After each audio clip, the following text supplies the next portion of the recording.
ICC champions ট্রফির ম্যাচে মাঠে নামে বাংলাদেশ দল এবং ইন্ডিয়া, যেখানে বাংলাদেশ দল টস জিতে ব্যাটিংয়ের সিদ্ধান্ত নেয়, যার কারণে বাংলাদেশ দলের হয়ে ওপেনিংয়ে আসে তানজিদ হাসান তামিম এবং সৌম্য সরকার।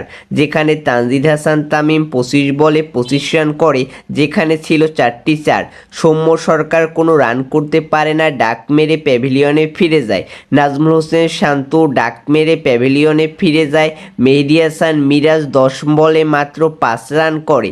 এরপর কিন্তু বাংলাদেশ দল অনেকটাই ব্যাকফুটে চলে যায়। তাওহিদ হৃদয় অসাধারণ শুরু করতে থাকে, কিন্তু মুশফিকুর রহিম ডাক মেরে প্যাভিলিয়নে ফিরে যায়।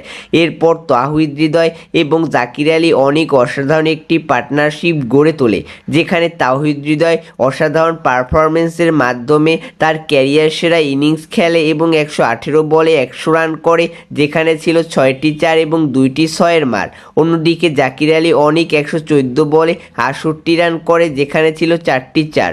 রিশাদ হোসেন 12 বলে 18 রান করে, কিন্তু তার ইনিংসটিও ছিল অসাধারণ।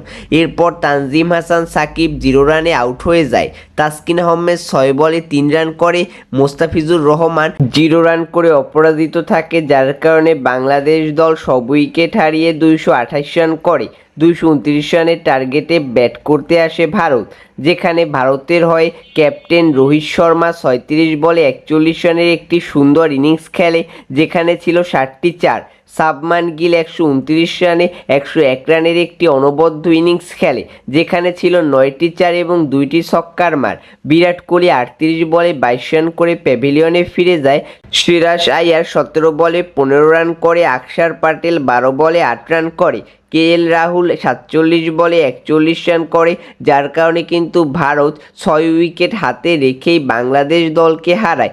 এবং বাংলাদেশ দলের এরকম হার অবশ্যই বাংলাদেশি ক্রিকেট ফ্যানদের জন্য একটু হতাশার।